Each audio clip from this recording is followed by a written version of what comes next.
This Sunday edition of Pucks Across Borders playoff preview brought to you by none other than First Round Collectibles.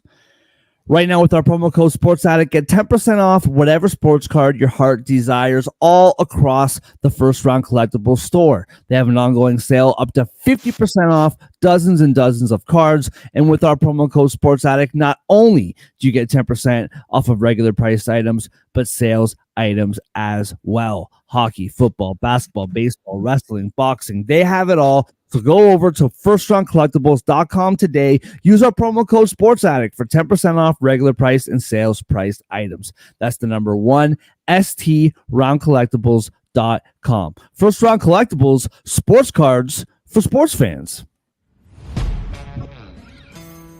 Yeah. Let's go. We just gotta go hard.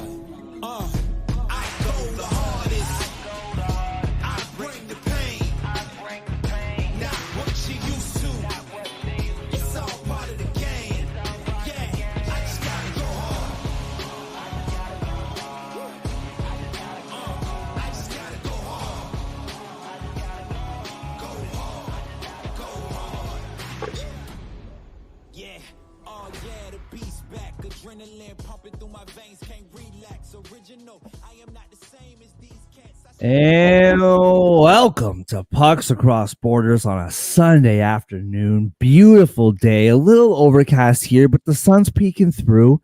Beautiful day in Toronto. Nothing to worry about up here. Nothing to complain about or whine about. All the vibes in Toronto are just immaculate on this Sunday afternoon. What could we possibly whine and complain about? Well, stay tuned because I have a lot of whining and complaining to do. Welcome again to Pucks Across Borders on Sports Act Live and Total Apex Sports.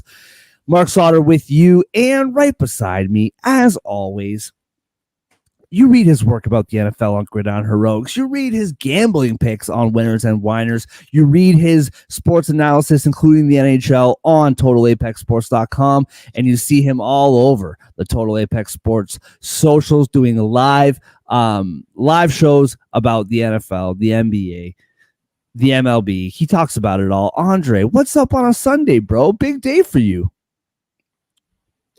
Yeah, big day. Busy day, still debating whether or not I'm going to go to the Rangers game tonight, but I know it won't be as cheap as UBS was yesterday. You could get into game 4 of Canes Islanders for $30. Less than $30, actually. $30? Yeah. Several sections. That's coming from a Leaf fan who has to pay like $1,500 to watch that garbage that was on the ice last night, that's outrageous. That's absolutely outrageous. But you know what? That's how you get real fans in the building. You give them tickets that they can afford. You know what I mean? So listen, man. Last night, yesterday, two teams avoided elimination. The Islanders that you just mentioned, they win in overtime against the Canes, and the vibes in that building when that goal went in must have just been outrageous. The Lightning stave off elimination with a very impressive 6-3 win against the Panthers. The Stars avoid going down 3-0 to the defending Cup champions with their overtime win, and of course the Leafs did what they did. I got a lot to say about it, but Andre, let's go to you first, man. Let's start off the show with a little bit of a positive note, even though I probably already ruined that. What was your biggest takeaway in the NHL yesterday? Survive. Plain and simple. Not even just the first two teams that played, the Islanders, double OT, big win for them. And the Canes made a lot of good pushes. They played very strong at the end. They wanted to end that series. But the Islanders held on, gave their home fans something to cheer about, made the Canes fly back to Riley, and then they're going to have to fly back to New York anyway, so I appreciate that little tidbit. Good for them. The Lightning jumped out to a 3-0 lead. Stamkos got it started. Hagel added the first of his two shorthanded for the second goal. Yeah, that's right. And then Braden Point was the third one. The Panthers, again, they scratched and clawed their way back, made it a 4-3 game going into the third, but Stammer and Nicholas Paul shut it down. So they survived. And I still think that series is going at least 6. I truly believe that Amali's going to have another game. Good for them. They jumped out early. They answered the bell when John Cooper challenged him. Sergachev was back on the ice. That was huge for them. It was just a great afternoon. And then down in Vegas, Dallas Stars avoided 3-0 because they won in OT. Wyatt Johnson tapped it in, took it home for them. Huge because not only did they blow a 2-goal lead and almost take that 3-0 deficit, but now at the very least they know they could go back home one more time. You go back home that one time, you have to feel good about getting back to a game 6. And then from there, it's just you're right there. You win game 6, you're back home again. So it's really just a 1-game series at that point. If you're a Stars player, you would think just win game 6, get it back home.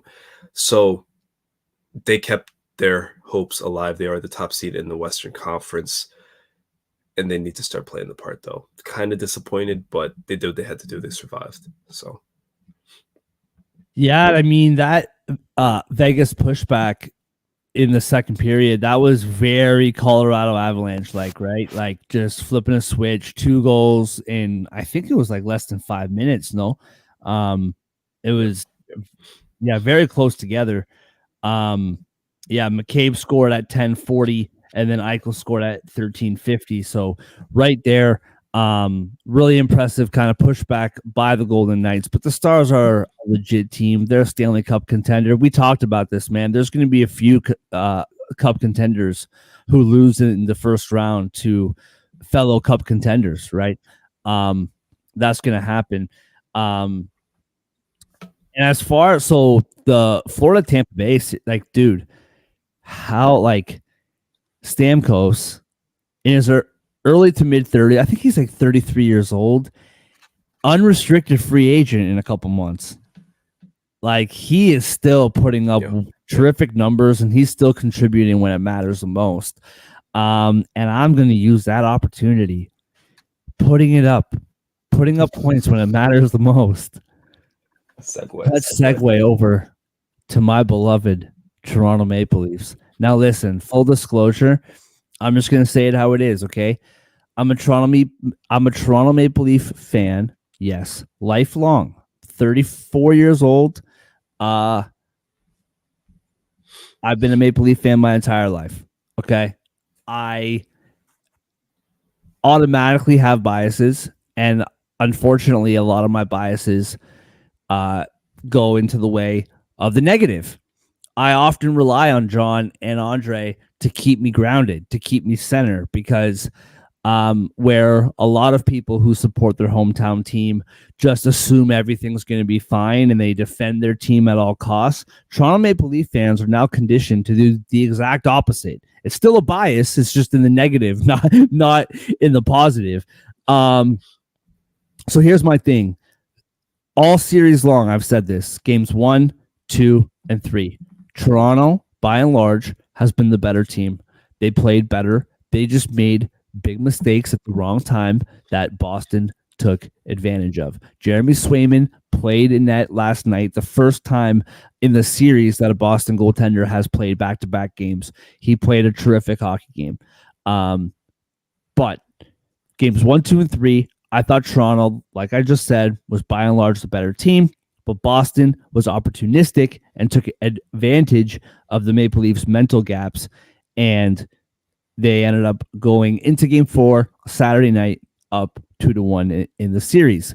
Now, Matthews missed practice on Friday and skate around on Saturday morning due to being sick. Mitch Marner suffered an ankle sprain towards the end of the season. He clearly hasn't looked the same. And William Nylander played the first game of the series last night. Okay? Understand all those things. That's fine. Last night, Saturday night, in Toronto, you're home Saturday night, tie up the series with a win. Bob Cole, I talked about this, legendary Canadian broadcaster, passed away on Wednesday night. News broke on Thursday. He was honored in Toronto. He called almost every single Saturday night Leaf game for Hockey Night in Canada from 1980 to 2008. Okay, that's a long time. This guy was royalty in Toronto, let alone in the whole country. And he was honored before the game on Saturday night. Vibes are high. They came out and played without a question their worst game of the series and potentially the worst 40 minutes, periods 1 and 2, worst 40-minute stretch of hockey that I have seen in most recent playoff memory. It was absolutely lifeless, embarrassing. Mitch Marner is throwing his gloves down in the bench. Matthews is yelling at Marner.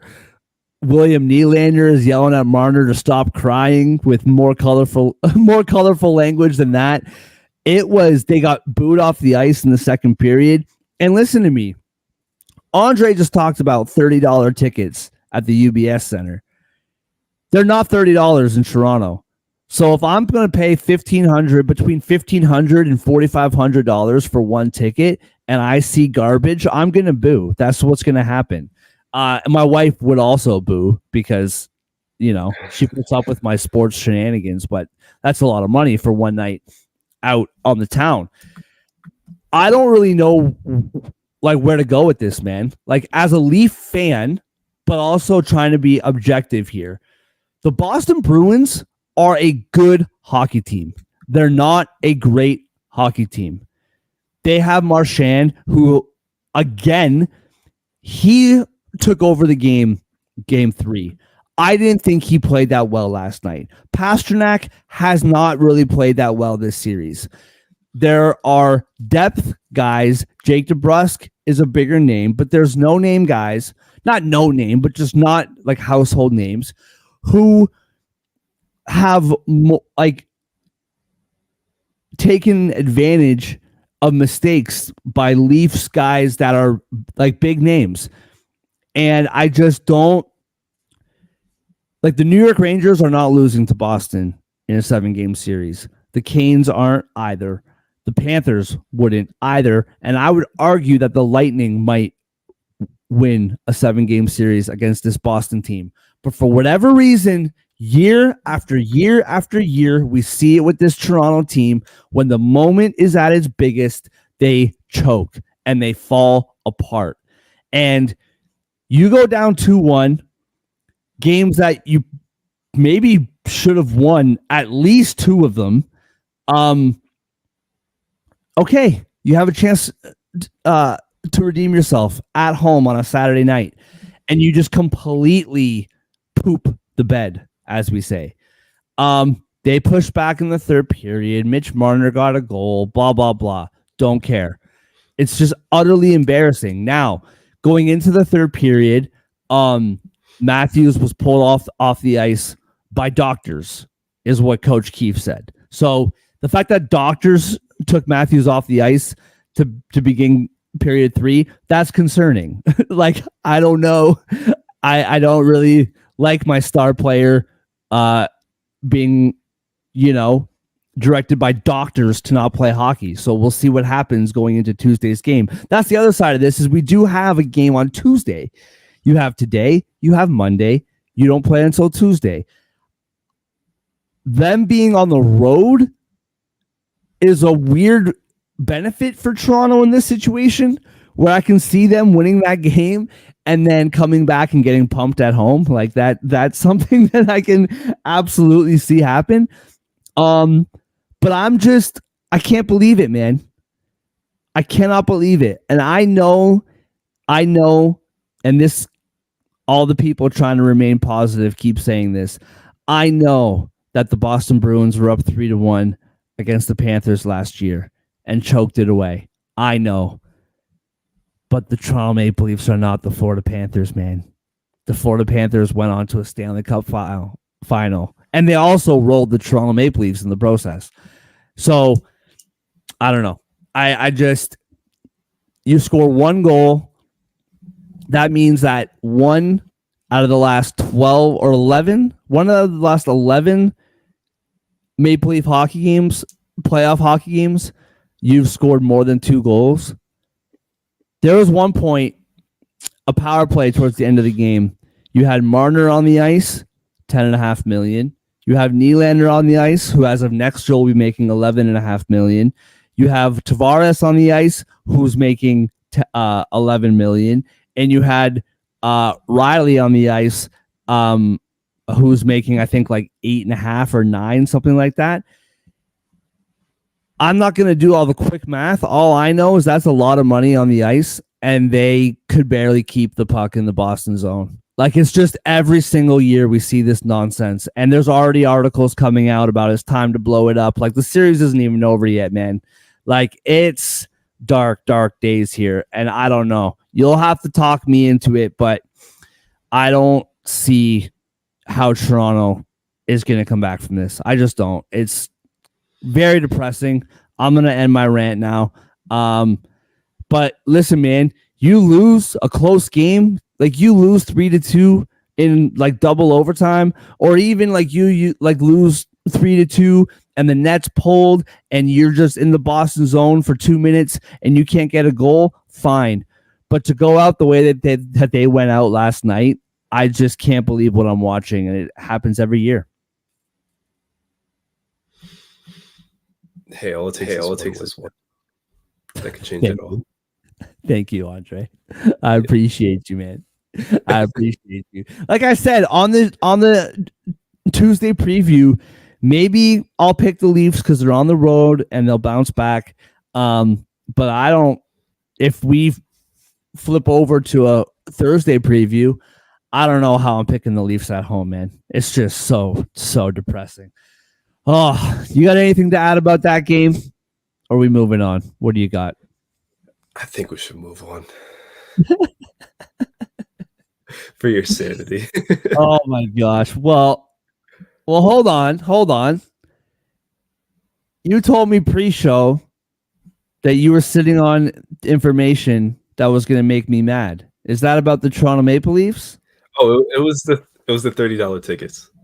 Oh, and now you get that does riled up because it makes me furious, dude. I'm telling you, bro. If Maple Leaf tickets were $30, or not even 30, even $200, that place would be packed with crazy fans. But it's not, because all the rich guys are literally having sushi, or they're in the line to get sushi, and they can't even show up for the beginning of a period. That's a fact. And I will say, the sushi's pretty good at Scotiabank Arena, so I can't really blame them. But all right, let's dive in. We got 4 games on the ice tonight/today. Puck drop for the first one is at 2:30 Eastern time, 2:40. If you actually want to know, like, rather than going on to like NHL.com or ESPN or TSN, just go to your sports book and they have the exact time of puck drop. So if you really want to know the exact time a game starts, just go to your sports book. They're holding us all together. They're the fabric of the sports time community. All right, the Winnipeg Jets in Colorado. Game 4, Colorado's up in the series 2-1. -166 favorites are the Avalanche at home.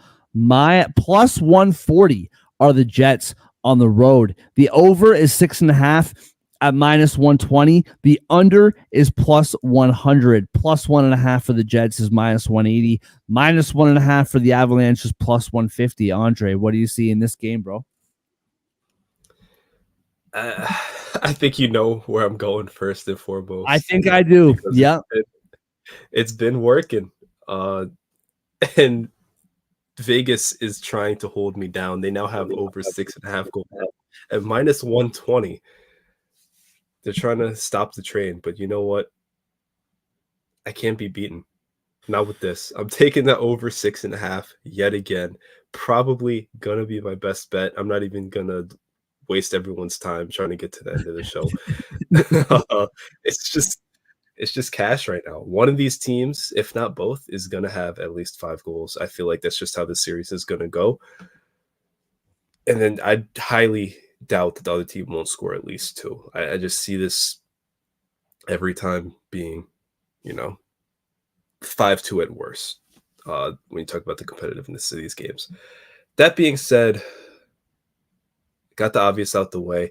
I'm taking the Avs on the puck line yet again. I just they're at home, best home team in the league. We talked about this several times. The offense is clicking right now. They've broken through that Winnipeg defense. They've broken through Hellbuck. And the Jets, their offense came back down to earth. It was going to happen at some point during this postseason. They ended the regular season too hot. They came into game 1, put up 7. I didn't think they'd come crashing down in game 2 at home. I thought it would be game 3, but 2 straight games with 2 goals. Georgie seems like he has some confidence back. He's kind of in a groove a little bit. I don't see it happening. I think they score more than 2 this time around. I can see like a 3 from them, but yet again, I see the Avs scoring 5 or 6. So give me that puck line. That -1.5 for Colorado is +150, and then I'm taking the over yet again. Yeah, I'm really interested to see what happens here because in games 2 and 3, the Winnipeg Jets had a 2-1 lead in the second period. In game 3, they finished the period with a 2-1 lead, and the Avs tied it up in game 2 in the second period, tied 2-2. So to me, I think the Jets, especially in game 3, but even in game 2, I thought the Jets did a really good job of neutralizing the Avalanche, making them play the Jets style, which is slow and tight and gritty. But in the third period, both games, but yet again, especially in game 3, the Avalanche did what we talk about all year long, and they flipped the switch. Like the way that this team flips the switch, it's just incredible to watch. Like I can't like we broke it down the other day, man. Like I guess yesterday we broke this down in the third period. On what was it, Friday, I believe it was. The Avs scored 4 goals or five goals in the third period, all within like 3 minutes of each other. Like just unbelievable, one after the other. So the Jets have to find a way, number one, to play 60 minutes of hockey. They cannot play just 2 periods. They have to find a way to play their game for 60 minutes. Number 2, keep that power play off the ice. Like you cannot be taking 6 minutes worth of penalties within a couple minutes of each other. You just cannot do it, man. You're not going to last. So for me, I really like the way that the Jets have been playing. I think that the scores have not flattered Colorado because they've earned it, but that 6-2 score from Friday night was a third period story. That was not a 60-minute story. So I really like the way Winnipeg's been playing. They just have to find a way to do it for 3 full periods. And this could just be me holding on to hope because my team is just breaking my heart and I want a Canadian team to do well. But I've been for 4 of the 6 periods that have been for 4 of the last 6 periods that have been played. I've been really impressed with Winnipeg, and I'm going to take them again on the money line today at +140. And I guess the other and this may be just like, I mean, like my brother makes fun of me. He calls this a gambling mentality, but I think that this is just a like rational take as well. Hellebuck has not had a good series. He's had great moments, but complete games, he has not had a good performance. And I just cannot see him allowing 6 goals again, or even 4 goals. Now you're right. Winnipeg has to find a way to score. You gotta credit Georgie, man. After a very tumultuous game 1, he's really bounced back. But I like the over because if Winnipeg wins, they have to score at least 3 goals, but probably 4, and maybe more than that. So I like Winnipeg to bounce back here, man. I've liked their game, but that 6th period was an absolute that 3rd period was an absolute debacle. So I like the Jets to win. I like the over as well. That's a no-brainer. And we'll see what happens. That game was the first one, 240 puck drop. Yep. All right, moving on to the Vancouver Canucks in Nashville. -130 are the Predators at home, down in the series 2-1. Vancouver +110. Underdogs on the road, they are up 2-1 in the series. The over is 5.5 at -115. The under is -105. +1.5 for the Canucks is -230. -1.5 for the Predators is +190. To me, I'm going with a rationale that I literally just went with when it comes to Connor Hellebuck.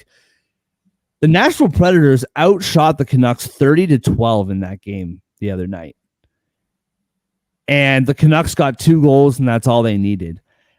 No disrespect to Casey DeSmith, but if the Predators dominate the game like they did the other night, you see him putting up another performance like that? I don't. And I do find it hard to believe, like the Predators playing in the questionable nicknamed town of Smashville.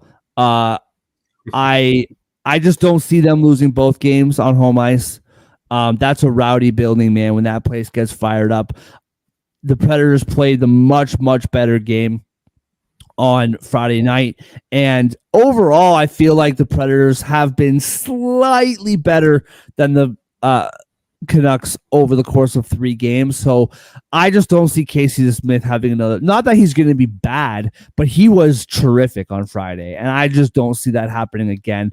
Give me Nashville -130 on home ice. The total I'm going to stay away from. I'm leaning under because it's been that kind of a series, but I'll probably stay away from it.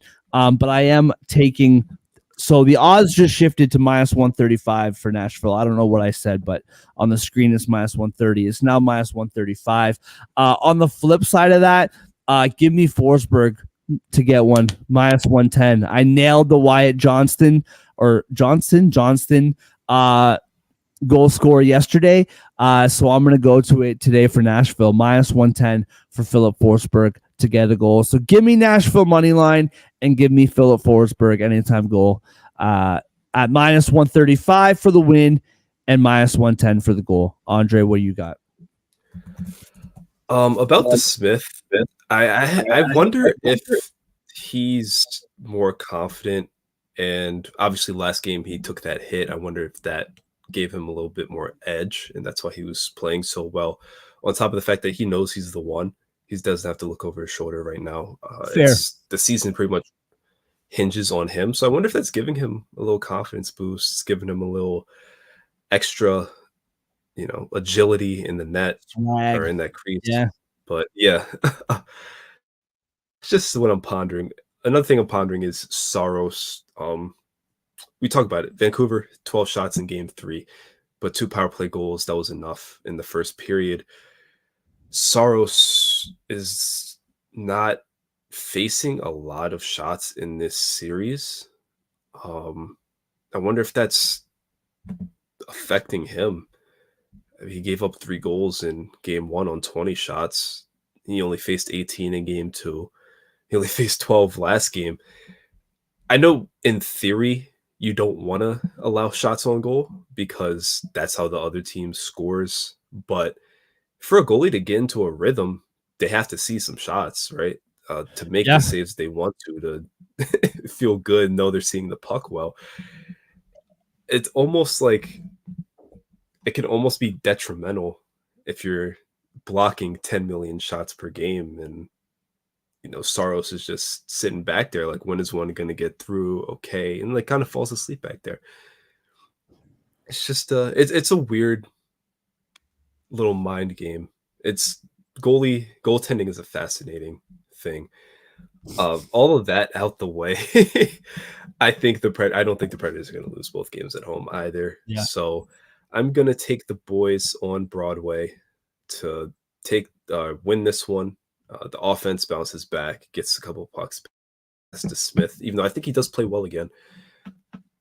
Obviously, they're blocking a ton of shots. I think that continues, and hopefully S.O.S stops all 15 he faces today, and they go home with a win. But I'm going to take the under for sure. I love the under in this game, actually.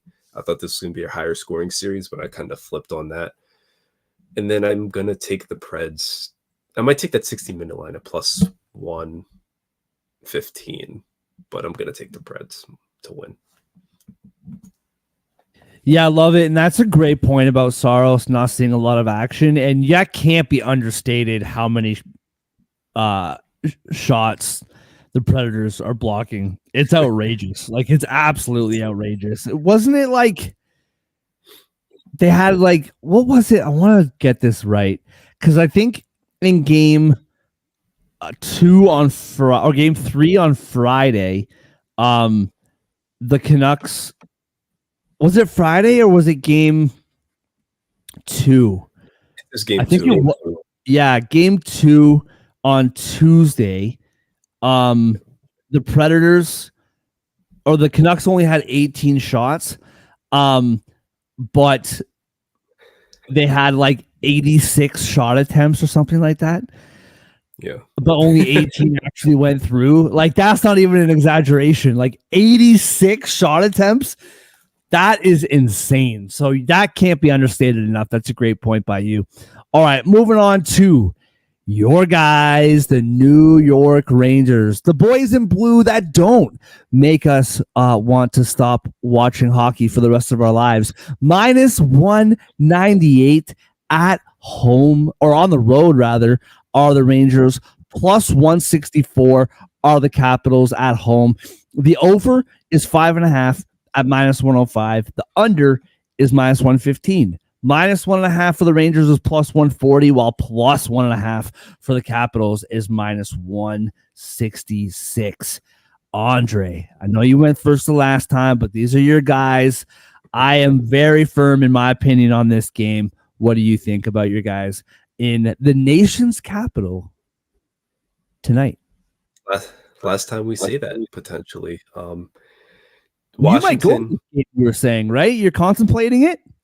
I'm still contemplating, yeah.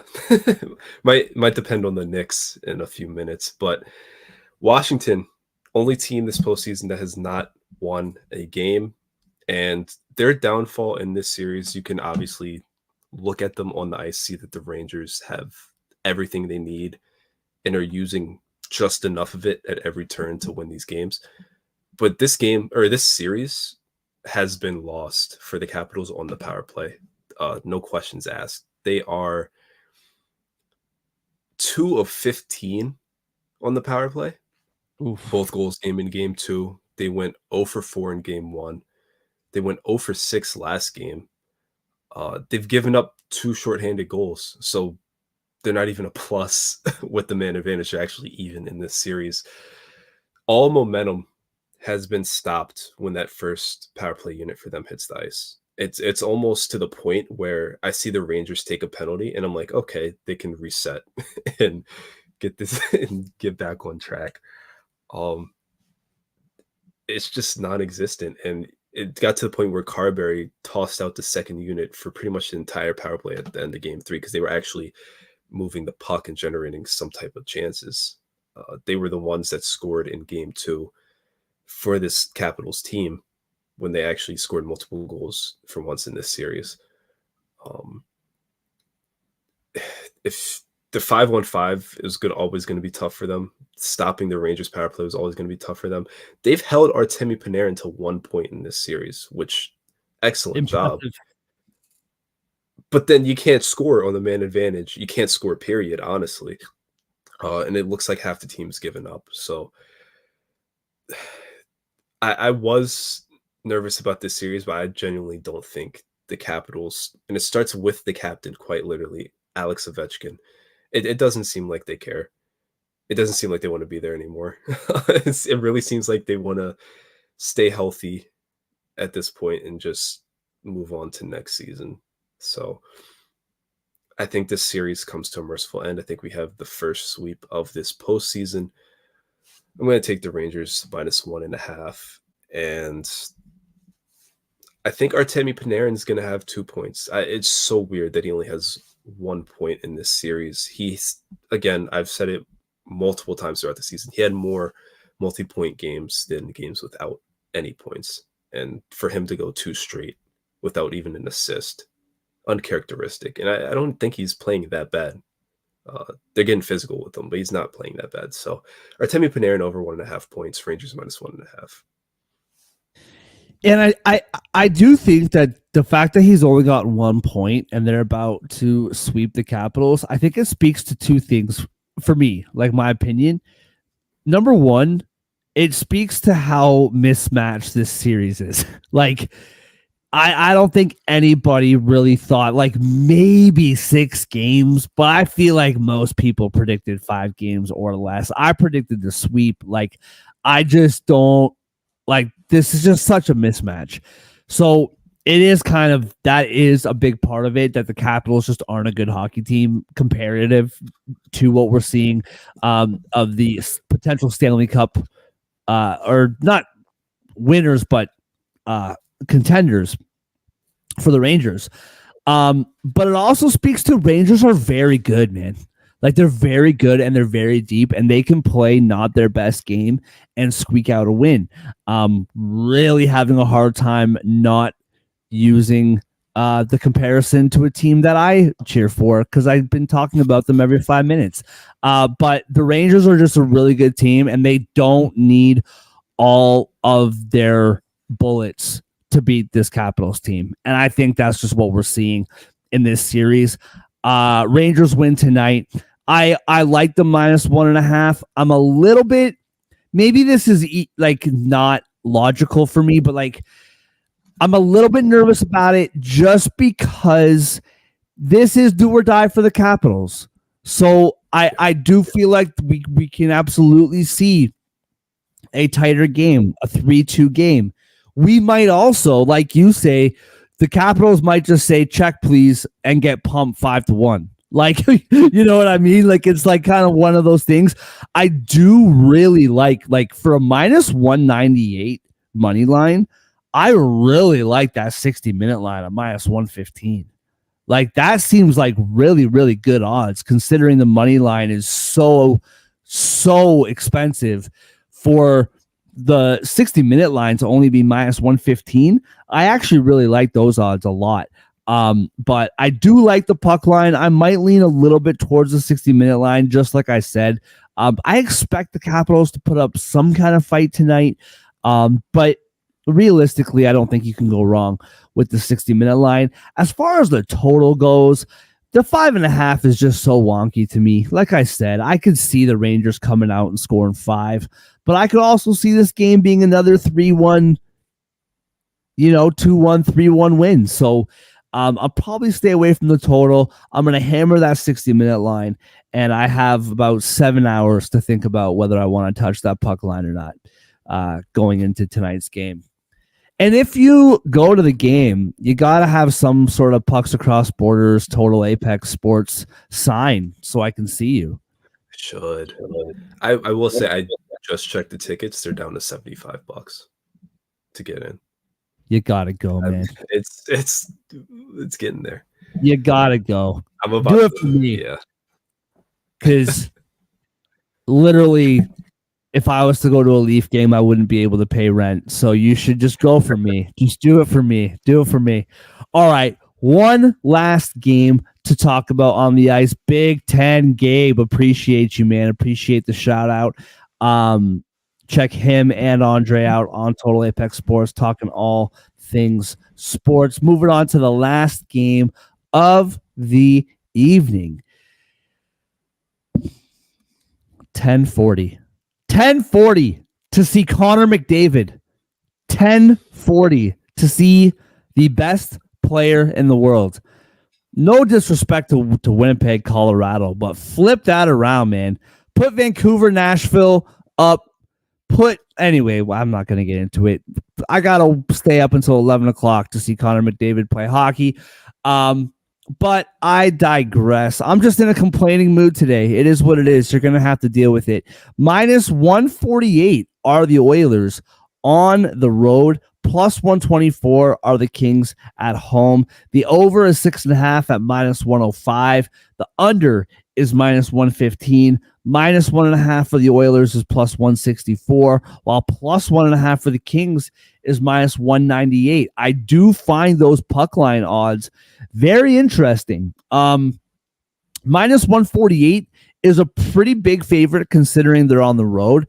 I know we just saw way stronger odds with the Rangers. The Capitals, I don't love the Kings, but they're a better team than the Capitals are.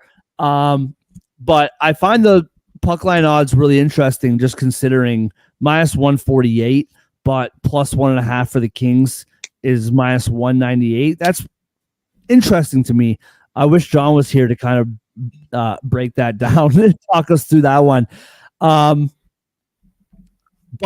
all that being said, I'm having a really, really hard time. I really want to take the Kings on home ice. I have a feeling we're going back to Edmonton, tied up at 2. That being said, that game the other night was a beatdown. Like, the Oilers crushed the Kings the other night, 6-1, in fact. So I don't know, man. I'll just interrupt myself and throw it over to you. What do you see? Because that was such a lopsided win the other night that I have a hard time seeing the Kings doing anything tonight, but I really do feel like they're going to pull one out. What do you think? Yeah, I can't wait for the day we don't have to talk about this Kings team anymore, because I just don't know what to do with them ever. And I'm with you where I feel like they're also just going to pull a rabbit out of the hat, get another one back, go back to Edmonton, tied 2-2. But at the same time, I don't like this team. I don't have faith in this team. If you were to tell me one team in the Western Conference would not win the Stanley Cup, I would immediately point to the Kings, no hesitation. Yes. That's just how I feel about them. And they're not bad. It's not like they're the Capitals or the Islanders. They belong in the playoffs, but I just don't think they're a true contender. Then they do stuff like game 2, and you're just like, maybe this Kings team, the goaltending's elite, the PK's elite. They have offense in places. They have experience with Kopitar is still there. Doughty's still there. They have, and they're playing great. There. Yeah, so they can do it, but are they going to do it? You never know. I'm going to roll with the team I think is better. I'm going to roll with the Oilers 60-minute line plus 110. I'm going to take the over. I have a hunch the Kings are going to win, but I don't trust them, and I don't think they're better, and I'm not just going to roll on a hunch this entire series because it's not going to get me anywhere. So I'm just going to take the Oilers the whole time because 4 out of 7, that's still a winning percentage. So, yeah, you know what's really funny, man, is like the Kings, much like we said, they're not the Capitals, they're not the Islanders, but the Kings, like, maybe more so than those two teams, like, the Rangers and the Canes will grind you down, especially the Rangers. They'll grind you down. They have no problem winning 3-1. They have no problem winning 2-1. The Rangers don't need to beat you by 1,000. But the Oilers, they just want to crush you. Like, they just want you embarrassed. That's what the Oilers want when they win these hockey games. And the Kings have to play perfect. Like perfect. You cannot take penalties against this Oilers team. You can't. Like your defense, I want to look this up real quick here. I had it up beginning. So the Edmonton power play is 50%, which of course means the Kings penalty kill is 50%. The Edmonton penalty kill is 100%, which means that the Kings power play is 0%. Like, you have to not take penalties, and you got to score when you get opportunities of your own. You have to. Like, that's all this is when it comes to this Kings team. And yeah, I'm having a hard time seeing them get this done. Now, unlike you, who you're going to have the stones to take the Oilers, I don't know why I'm so hesitant on this, but I'll tell you what, just like you for the Avalanche and the Jets on that over, I'm taking this over because the overs hit comfortably. Now, game 3, 6-1, I guess that's a little bit sweaty, but these overs have hit with relative ease over the first 3 games. So I'll take that over, minus 105. I'll take it. Why not? Now, the under is minus 115, which is curious to me. So you're not getting plus money, but the under is technically favorited. So I'll take under 6.5 at minus 105. But it just really hit me how extreme those special teams numbers are, man, because that's crazy.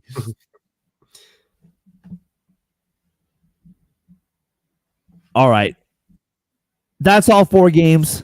Moving on, starting at 2:40 and ending at 10:40, which means ending at like 2 a.m. But we're going to wrap this up with our best bets brought to you by First Round Collectibles. Andre's got a basketball game to catch, so we'll go through these.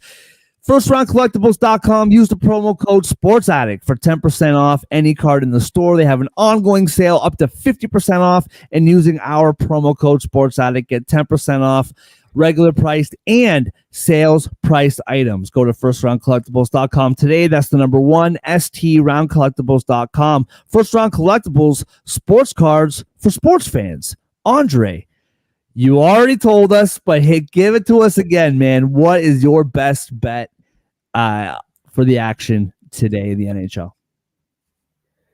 You know, I did contemplate changing it at various points throughout the show. But why would I mess with a winning formula? Over Jets, Avalanche. It started at 5.5 for game 1. Took that easy. They bumped it up to 6 plus money. Game 2 took that easy. Game 3, 6.5 minus 110. Locked and loaded. Avalanche carried that in the third period. Now it's minus 120. They're scared of it. They know what's about to happen. 7 goals in Denver in like an hour and a half.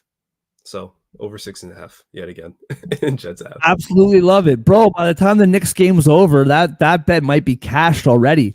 All right, my best bet. I'm gonna go with a total as well. You're gonna go with the first game of the day. I'm gonna go with the last game of the day. I'm taking that over 6.5 in Los Angeles at minus 105. Now, my bet is still minus money, but somehow it's not the favorite here. And I really don't understand that. I'll take minus 105 for the over 6.5 for Edmonton and the Kings. 10 goals scored in game number 1, 9 goals scored in game number 2, 7 goals scored in game number 3. And so I'm taking that over all day long. Give me the over 6.5 in Oilers Kings at minus 105. Cool. Nice and easy. I like when we have little themes and matching picks like this. It's cute, over eh? 6.5. Adorable. Yeah, Western Conference over. That's all you need to know. Over 6.5 for Jets, Avs. Over 6.5 for Oilers, Kings. Oh, parlay together. My bad. That's plus 257. You're good. Plus 257. Absolutely love it. Everybody, thank you so much for watching, whether you're watching live or later on in the day. And if you are watching later on in the day, thank you so much for getting through the first part of the show that was irrelevant to you, because the first game would have probably been over by the time you watch this. But either way, we appreciate you. Head on over to totalapexsports.com for excellent articles on every single sport in the world and all of their socials for great content on every sport in North America. Push on collectibles, Pinnacle Sports Act, 10% off. Enjoy the games. We'll see you tomorrow. Have a good one. Go